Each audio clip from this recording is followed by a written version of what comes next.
City Heating and Air has been proudly serving East Tennessee for over 60 years. We use only the best equipment like American Standard Heating and Air Conditioning for your residential, new construction, or commercial needs. City Heat and Air. Air compared. All right, thanks for checking in with your evening weather update. Sure hope you had a great Friday. Hopefully you had a good week this week. It was a super steamy Friday, and we've had our fair share of rain showers across much of East Tennessee all week long. Now today we didn't pick up any rainfall officially at McGee-Tyson Airport. We did top out at 92. 85 in Crossville, 52/100 of an inch of rain. Dry in Chattanooga at 93. Dry also in Tri-Cities at 89 degrees. I want to show you the big picture for a second. We talk about this often on this program, on this platform anyways, and this is available moisture in the atmosphere.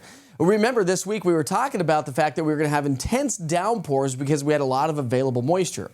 We're losing that moisture source as we get into our Saturday because the air is going to dry out a little bit through the column of the atmosphere. But notice to our north, some darker shades of reds. That's more available moisture that's going to dive its way in around a ridge of high pressure. And as it does so, that's likely to intensify some of these downpours across East Tennessee if and when we get those on Sunday, which I do think we do because we have a disturbance wrapping around that ridge of high pressure. I'll talk about that here again on the big picture in just a moment. Saturday morning, we start off at 71. We climb into the mid-80s as we get into our Sunday under mostly sunny skies and likely to stay rain-free, but we'll show you that. Temperatures do make it into the 90s. Dew points, though, are going to be in the low 60s across upper East Tennessee and across the Tennessee-Kentucky border, but mid to upper 60s across the Southern Valley. That plays a huge role on how the air feels.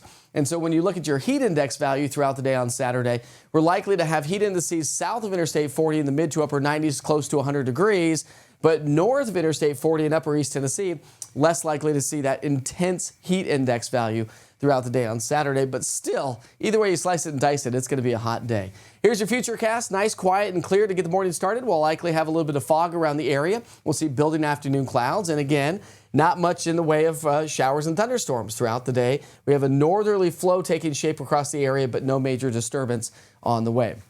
I really think it's going to be the higher elevation, so mainly the Cumberland Plateau. Probably going to see a couple of showers across the mountains.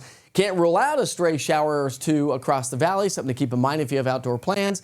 But other than that, should be mostly dry. And it's going to be mostly hot. We're going to be in the 70s for morning lows all weekend long.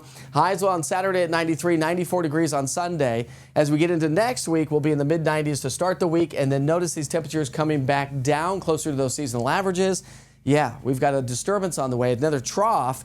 And that trough is going to be responsible for kicking air in back out into the ocean. But it is also going to bring us elevated rain chances and likely lower humidity by next Friday. Before we get there, 60s this weekend, 70s to get into the work week. And that means our heat index values will be coming up Monday, Tuesday, Wednesday, and probably just Monday, Tuesday, Wednesday. And then Thursday, Friday, those heat index values come down because the dew points come down along with our temperatures. Let's talk rain chances for a second. 20% on Saturday, mainly across the higher terrain. Sunday, I bumped it up to a 30% so far. We'll see what we do tomorrow, so make sure you check back in on Saturday to see how this may play out for your Sunday. We're mostly dry Monday, Tuesday, and then likely to see elevated rain chances Wednesday, Thursday, maybe on Friday as well.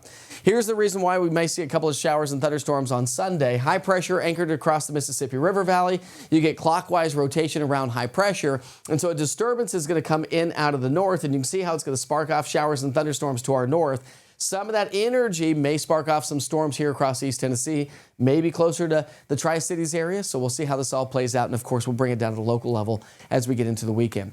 Hurricane Aaron, the very first hurricane of the Atlantic season, could become a major hurricane as we get into a Sunday at a Category 3.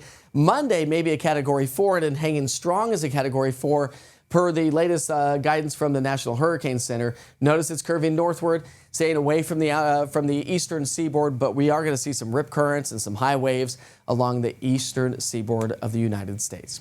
Okay, more on that coming up, of course, all weekend long, along with more on your forecast. We'll fine-tune those rain chances throughout the weekend, especially Sunday and into next week as well. Tune in. Wake Up with Witcher starts off at 8 o'clock in the morning to get you out the door on your Saturday. We'll do it again on Sunday, and then we're back to 7:30 on Monday through Friday. Have a great night.